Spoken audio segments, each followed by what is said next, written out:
Y'all have a good day so far today? Where did all the other youth go? You guys are the last ones standing? Our next story brings us to the Battle of Monongahela, July 9th, 1755, where we find a young Lieutenant Colonel, George Washington, who was serving in the British Army. "Foolishness," the Indian chief exclaimed as he gazed scornfully across the battlefield. "Foolishness." From their hiding places, the French and Indian warriors could see the British officers dressed in their bright red uniforms, shoulder to shoulder. 1,500 men marched down the forest road to their death like a grove of small trees waiting to be chopped to the ground. The British were trained for European battle and stood little chance against the French and Indian guerrilla warfare. Fully exposed atop their horses, British officers attempted to hold their men in formation even as the Indian warriors shot them one by one. The slaughter continued for 2 hours. "Quick, let your aim be certain, and he dies," the Indian chief commanded. The warriors leveled their rifles at Washington. Round after round, bullet after bullet, smoke filled the forest. Twice his horse was shot from beneath him. Twice he mounted a horse left idle by the death of his fellow officers. He continued to crisscross the battlefield, carrying orders to the soldiers. More rounds fired, the sharpshooters taking one life after another. Nearly 1,000 young men were killed, and still Lieutenant Colonel Washington remained. The native warriors stared in disbelief. Their rifles seldom missed their mark. "Stop firing," the chief commanded. "This one is under the protection of the Great Spirit." Another Indian warrior added, "I had 17 clear shots at that man, and after all, none could bring him to the ground. This man was not born to be killed by the bullet." As the firing slowed, Washington gathered the remaining troops and retreated to safety. That evening, he noticed an odd tear in his coat. It was a bullet hole. He rolled up his sleeve and looked at his arm directly under the hole. There was no mark upon his skin. Amazed, he took off his coat to find 3 more holes where bullets had passed through the fabric, never piercing his skin. The life of George Washington had been miraculously spared. Now, 15 years later, in 1770, George Washington returned to the same sacred grounds of those Pennsylvania woods. The Indian chief that was in the battle heard that Washington was in the area and traveled many days to meet with him. Over a blazing council fire, the chief told Washington the following: "I am a chief and a ruler over my tribes. My influence extends to the waters of the Great Lakes to the far blue mountains. I have traveled a long and weary path that I might see the young warrior of the great battle. It was on the day when the white man's blood mixed with the streams of our forest that I first beheld this chief." Our rifles were leveled. Pointing at Washington, he said, "Rifles which but for you knew not how to miss. 'Twas all in vain. A power mightier far than we shielded you. Seeing that you were under the protection of the Great Spirit, we immediately ceased to fire. I am old and shall soon be gathered to the land of shades. But ere I go, there is something that bids me to speak in the voice of prophecy." "Listen," the chief said. "The Great Spirit protects that man, and he guides his destinies. He will become a chief of nations, and a people yet unborn will hail him as a founder of a mighty empire. I am come to pay homage to the man who is the particular favor of heaven, and who can never die in battle." 9 days after the battle, having heard a rumor of his own death, the young George Washington wrote his brother to inform him that he was still alive. He wrote, "As I have heard since my arrival at this place a circumstantial account of my death and dying speech, I take this early opportunity of contradicting the first and of assuring you that I have not yet composed the second. But by the all-powerful dispensations of Providence, I have been protected beyond all human probability or expectation. For I had 4 bullet holes through my coat and 2 horses shot under me, yet escaped unhurt, although death was leveling my companions on every side of me. In all the battles that followed, in his long military career, George Washington was never once even wounded in battle. Thank you. Now, I would like to introduce Dr. Kimber. Glenn Kimber was born and raised in northern Utah. He's an Air Force veteran and holds degrees from Weber State College, Brigham Young University, and Coral Ridge Baptist University. That must have been tricky. Baptist. Between degrees, Glenn began working with his father-in-law, Cleon Skousen, in establishing an educational foundation called the Freeman Institute, which was organized for the purpose of teaching American history and constitutional studies. In 2001, Dr. Kimber established the Kimber Academy, a private school for students K through 12. He and his wife have authored over 100 textbooks and educational guides which emphasize the U.S. Constitution, America's founding fathers, and moral and religious values in all five subjects, core subjects. Currently, Dr. Kimber is the president of the Thomas Jefferson Center for Constitutional Studies, and in that capacity conducts seminars throughout the United States called The Healing of America. Dr. Kimber also conducts tours to the Middle East, including Egypt, Jordan, and Israel. He and his wife are the parents of 8 children, grandparents of 28, and currently reside in Salt Lake City, Utah. So we're looking forward to hearing Dr. Kimber. Thank you.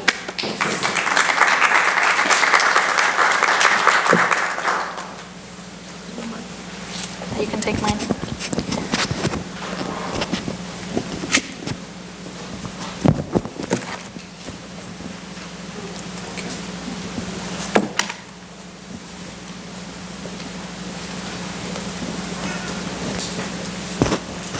Can you hear me okay? Is that a disadvantage or an advantage? Ladies and gentlemen, I appreciate the opportunity to be with you now as you conclude your study program that we normally talk about for the homeschoolers. Who was it that got the $1,000 discount on this? I traded because I don't have any teenagers. I only have a 7-year-old. Okay. So I passed it Well, on. Mommy or Daddy could go too, so either way. But let me tell you, twice a year we take young people over to the Holy Land for about a month. This one will be 27 days. We go the 6th of October, and we go over to work on the City of Lehi excavation that's just about 20 miles south of Jerusalem.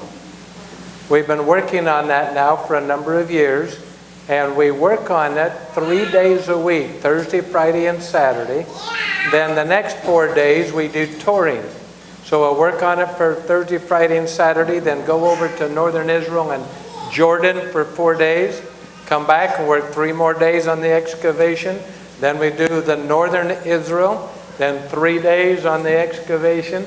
Then we do up around Jerusalem and have an opportunity to teach students that come from the teenagers from the various parts of the Middle East who come to be trained by our teenagers on the Constitution.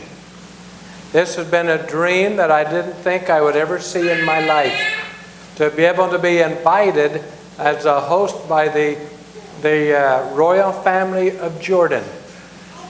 He invited me to Amman to meet with him and with the royal family and their leadership and talk about our teenagers going over and teaching the teenagers of the Middle East all about the American story, American history, the Constitution.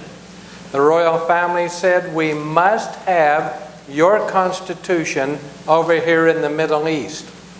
It will not work to have European democracies that just simply establish one war after another. We must have your Constitution. When adults teach the youth always think there's a hidden agenda. So we want to know, will you bring your teenagers over? Then he looked at me and smiled and he said, we would not trust everybody's teens, but we would your people. And so they invite us to go over, and they'll be bringing leadership of the youth leadership in various countries in the Middle East. We've now had that type of request from 27 countries. One of the things that those of us have been involved with in the homeschooling movement for lots of years is that we've seen lots of years. We have met a lot of parents. I was calculating the other day, and this is approximately, are we ready? The 52nd year that I have been visiting with homeschooling families across the country. How many here are younger than 52? And so we were starting many years ago. But I want you to know it's been a thrill and an honor to meet you and to know you. All of your teenagers should have received the book. Many are called, but few are chosen. If you have a teenager that did not get this yesterday, stop by the booth out here of Kimber Academy just outside and get a free copy for your teens. This is written by a tremendous patriot by the name of H. Berlin Anderson, who served prior to his passing in the First Quorum of 70. This gives an opportunity for you moms and dads to get a perspective on who you are. You see, when you talk about many are called, but few are chosen, they're talking about your young people. Not everybody that's involved in membership in churches or active in various religious groups, not all of them have the same assignment from the heavens. But it's interesting that I've met with thousands of you throughout this country and others, and I find that you all of us have certain things in common. Let's see how we do. One, we have a great love for America. How many here have a great love for America? Two, we have a great concern for our families. How many here have a great concern for your family? And number three, we normally involved in some kind of alternate medicine. How many here take oils or have alternate meds? And I told them, I said, if you want to advertise what you're doing, advertise at the health store. Then you'll have most of your people. But what's interesting to me is that when President Benson a number of years ago said there's a certain group of individuals that have God, family, and country as part of their talent. Not everybody, but some. He said you only have 3 to 5 families in any given ward, or 3 to 5 families in any given congregation of different denominations who have this great feeling for America. He says it's surprising. A lot of people have a love for America, but as far as a desire to want to be part of the healing of America and part of strengthening America, he says it's only around 3% who even feel that. And I said, President, that feels awful lonely. He said, but that's the way the Lord does it. He sends down individual talents on each individual. And one, he'll give a talent to be involved in the genealogical movement. Another will be involved in the patriotic movement. Another will be involved in the Boy Scouts. Another in the Girl Scouts. He said the Lord takes his talents and shares them with these children so that we can then edify each other. And I said, well, when it comes to the story of patriotism and healing America, what happens if they don't want to be edified?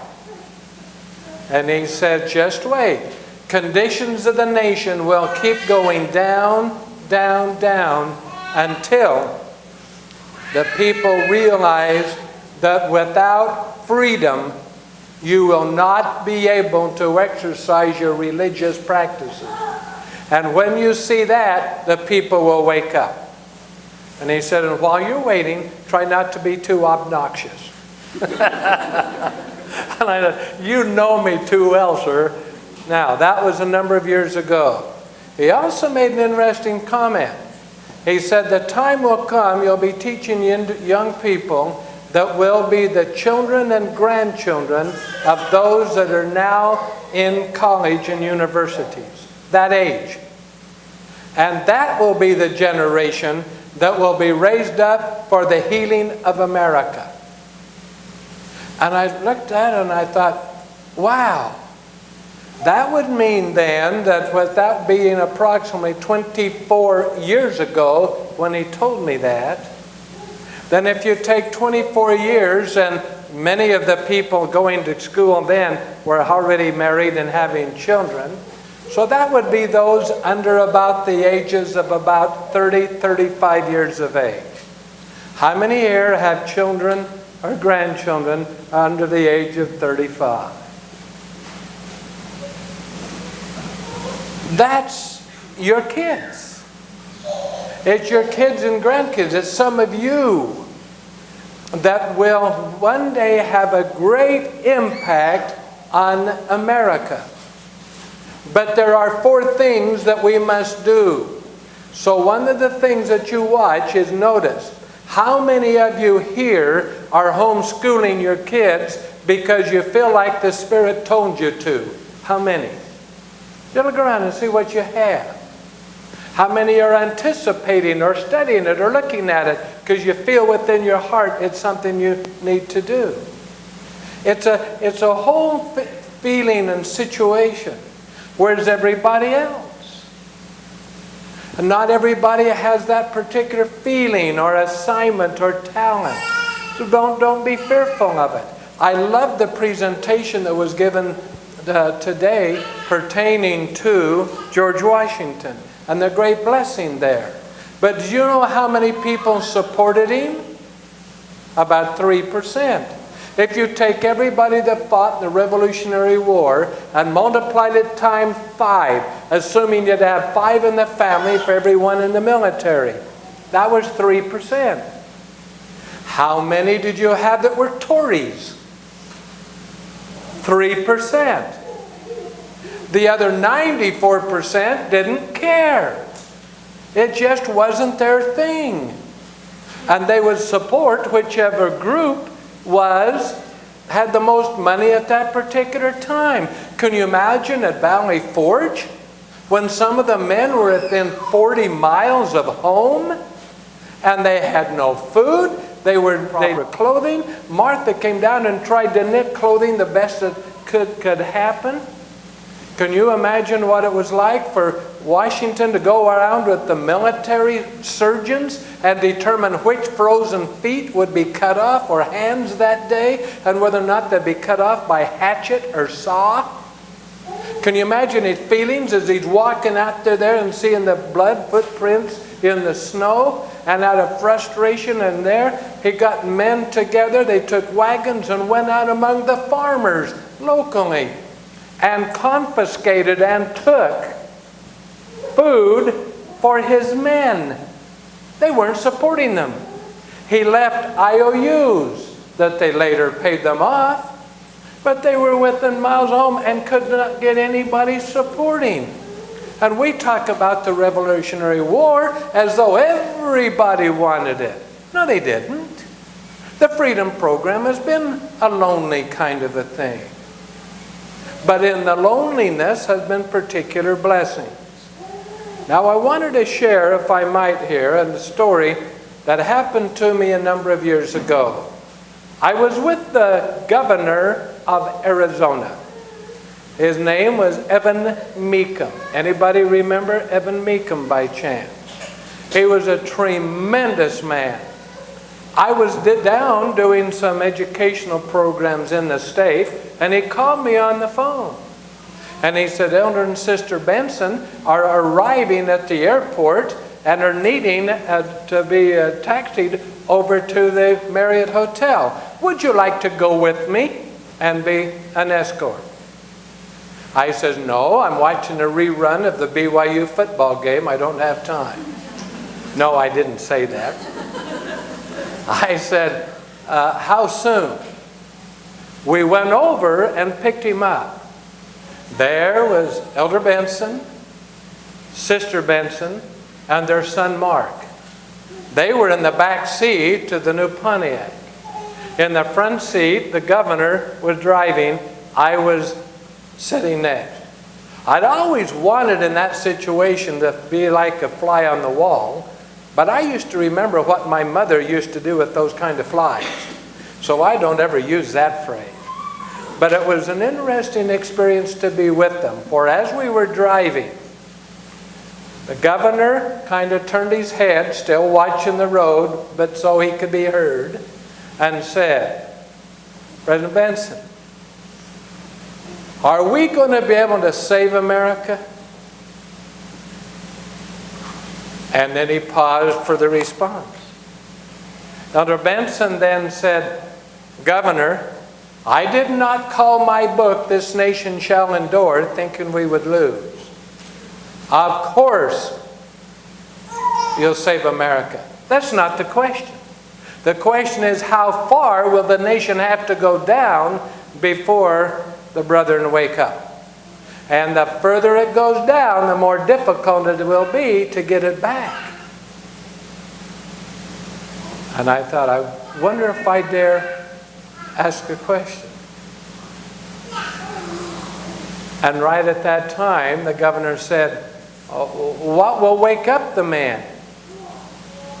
And that was one of the most fascinating statements. He said, the wives. He said, you don't want the Lord to wake you up. That's with earthquake, and that's with famine, that's with all kinds of things. You never want to be awakened by the Lord for your disobedience. I thought, I'm going to now ask my question. I said, sir, may I ask a question? He said, of course. I said, what will wake up the mothers?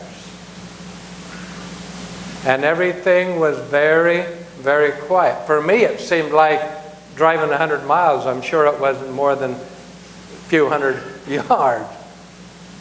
But he said, when the Constitution has been ignored and destroyed to such a point that it no longer provides the umbrella of protection over the homes, allowing the fiery darts of the adversary to come directly into the homes, even attacking the eyes and ears of little children. The mothers will wake up. And they'll say, enough's enough, we're not going to allow it no more. And you're going to find a whole movement of women who are going to say, we must teach our young people and we must heal this land. And you will see the awakening happening. First with the mothers, then the fathers. I said, sir, may I quote you? He said, yes, of course you can. That's why I'm quoting him today. But I want you to feel and to sense who you are, how valuable you are. You have been selected by the heavens to raise children with very special assignments. And the thing I plead with you as a grandpa is for you to get out of your mind the best you can the conventional concept of education. Get it out. I've been asking the homeschooling movement for the last numbers of years to quit calling it a homeschooling movement, but I can't get them to do it.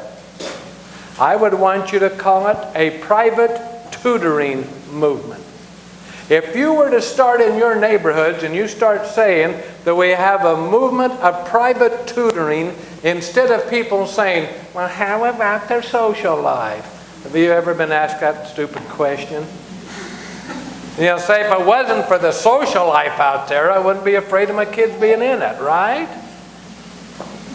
But if you just simply say, my children have been selected to be privately tutored, everybody's feelings goes up about what you're doing. But I want it to go up for you. I want you to start thinking about this very thing. Your children are called and few are chosen unless, as parents, you are effectively helping them. So may I give you 4 suggestions as a grandpa. Number one, you make sure that all of your curriculum, whatever you use, whatever books you are getting, whatever classics or whatever material you're using, you make sure that every bit of the curriculum teaches the children the importance of knowledge and respect pertaining to God, family, and country. There's not time for idle study. There is not. There's not time for idleness, meaningless books to read or materials to study. You are not studying mathematics for the children to know how to manipulate numbers. My goodness, they speak into a computer now and it does it all for them. But you learn that whole thing of Heavenly Father's use of numbers and mathematics and why, and that whole background story. But make sure that every subject, every one, is geared to teach your children and prepare them, tutor them for their assigned task. If you are training your children to fit in, stop it. That's number two. Train your children to be leaders, not followers. They are not to fit in. Teach them to stand out. Teach them to dress and groom, to stand out, so that when they get out of a vehicle, they walk anywhere, everybody says, "Wow, who's that? Wow." For if your young people are dressing and grooming to fit in, I guarantee you, they are not meeting their potential. And neither are you. For fit-in clothing, fit-in music, fit-in any of the situations of the world today is taking a standard different than what you are doing, for you are training leaders. The difference of the 2,060 stripping warriors that were with Helaman were different than the 6,000 righteous with Lehi. Same time, same righteous, but one group were to set a standard. And that standard would be one that would be highly met. I enjoyed visiting with your young people yesterday about that standard. It talked about in the story of the 2,060 stripping warriors. I hope your kids told you the 4 things that had to happen for that story to exist. Number 1, dads especially, listen carefully. Those 2,060 stripping warriors had fathers who would rather die than break their covenants. Did you hear that? The grandparents and the granddaddies and the daddies demonstrated when the military came to attack. They would rather go out, bow down, and be killed rather than break a covenant. Boy, was that an example. 2, the mothers, the girlfriends, their sisters of those young men were dressed and groomed and were so virtuous and pure that it allowed every one of these young men to let virtue garnish their thoughts unceasingly. You moms know the difference in a boy and a girl. A boy is awakened emotionally, instantaneous, by sight and fantasy. He looks at a picture and it is there. An awakening that fast. The girl, she awakens slow by touch and conversation. But for a boy to be able to, according to the 121st section, to let virtue garnish their thoughts unceasingly, that has to happen before their confidence before the Lord will wax strong. So when it says that the 2,060 stripping young men were that strong before the Lord, it meant that they had virtue in their minds unceasingly. Which meant The mothers were modest in appearance in every respect. The daughters of which are the sisters of the young men, and their girlfriends were so pure, so virtuous, that they could associate with those young men constantly. And virtue could garnish the thoughts unceasingly of the young men. So the confidence before the Lord would wax strong. Number 3. They had mothers who said, we will not trust anybody to educate our children but us. And they drew those children under their wings and taught them. And whenever they would take their children out for additional education, the mothers constantly monitored, made sure that the things that were taught to those families were guided in a special way. That is so evident as you read this story. And that then produced the young man that had the 3 M's, or the 3 W's. If you're upside down, they're M's, right? Number 1, these young men following the examples of their grandfathers and their fathers, being able to have confidence before the Lord because of the virtue and purity of the young ladies that had an opportunity to be taught and trained under the direction of their mothers directly, made them worthy for service. The second W, it made them willing. We'll serve, we'll fight, if necessary, we'll die for freedom. We'll do it. And the third W, it made them watchful for finding ways. That's where you're training. That's what you're doing. You're helping these young people become part of the standards like that create a standard of living, a standard of behavior, a stand out so the others can see to follow. And when they dress and groom and perform and speak that way, they're not fitting in. If you're fitting in to the world, you're detracting to the priesthood. Did you hear that? All right. Make sure that everything you teach is in that one. Number 1. Number 2, you make sure that you are praying earnestly to find out what each of your children need to be training for. You are not just training them to just someday be out there. The Spirit will guide you, moms. They'll guide you, dads. And you pray and see, and you will be able to tutor each of the children. And it will work. Number 3, so that you have confidence in what you're doing is working, make sure that you're having the young people academically tested at least 2 or 3 times a year. And under your tutoring, and when they did a study across the United States, they found out they wanted to study to see if you have a child who has been injured, how much time would they have to be taught in order to keep up with public ed? So that if you have a child injured, the state would send in a tutor to tutor the child to help them educationally until they get back in school. How much time would it take to teach them? Over 120 tests were done, studies that were done.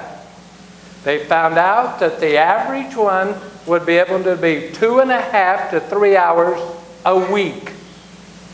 You would keep up with public ed. Isn't that amazing? Unless it's a mother. A mother tutoring a child, knowing what she's doing and how to work with them, 14 minutes a day will keep up with public ed. Is that strange? Not those of you who've been doing it, you know it is. But who wants to keep up with a failing system? That was a bad one, wasn't it? But now listen carefully. Your young people are able to progress academically so much more under your attention and tutorage than in any other kind of an educational arena, and therefore test them on a regular basis, and as soon as they are academically ready, enroll them in Brigham Young University correspondence program. That university correspondence has over 700 classes that they can take for university credit at any age. And those are transferable to any of the various universities across the nation. And many of your young people can finish 1, 2, or 3 years of college under your tutorship before they're ready to go to the next level. And that does not mean you have to go hour after hour after hour after hour of education. Don't do that. And number 4, moms, don't get discouraged. Don't give up. As I shared earlier in the presentation, over the last better than 50 years, almost 52 years, we have found that 86% of all moms and dads put their kids back into public school within 3 years of when they start homeschooling or private tutoring. Only 14% of all those that do it across the country do it more than 3 years. And the numbers are worse when they get to be children get to be ready to go into middle school. They ought to call it muddle school. But anyway, going into middle school. Then parents are saying, well, now it's time to put my kids back into school. Or high school. Now it's time to put my kids back into high school. Moms, step number 4. You follow the inspiration for every child. And the Lord will bless you on what you are to do specifically. And what you do with one does not mean what you do with the other. Every child will receive the inspiration for what is best for that child. And don't be afraid to follow the Spirit. If you'll do those 4 things, you'll have a marvelous educational experience. But if all you try to do is duplicate public ed but do it better, you'll fail. You will not succeed in private tutoring. If that's because our challenge is that you and I have confidence in what we're most familiar. How many of you were educated in public ed? So how many of you know more about public ed than any other kind of education, huh? Because that's what we were trained. And we have a tendency to, in our mind, we have a little educational box and we say, that's education and I'm going to make my kid fit. Don't do it. The 4 things I suggested that you do is that you take them out of that box and forget the box. Don't worry about it. And come back and say, I'm going to tutor. And I'm going to help my children be able to perform the God-given assignments they have been given. And if you need to check particular priesthood blessings or whatever for that, do it. And you will receive the inspiration to tutor, to guide. And you may be shocked at the box that you may create for each one of them. But the Lord bless you. You have an interesting assignment. It's scary at times. Anybody ever gotten nervous at the schooling situation? And sometimes you feel like there's no way I can do it. Yes, there is. Lord bless you. Work together. Get counsel every once in a while from each other, but don't let the counsel replace the Holy Spirit. Remember, you're teaching a generation who are called, and you want to make sure that they are chosen. And you will if you prepare them for that special assignment. Okay? You're wonderful. Thank you very, very much. Okay?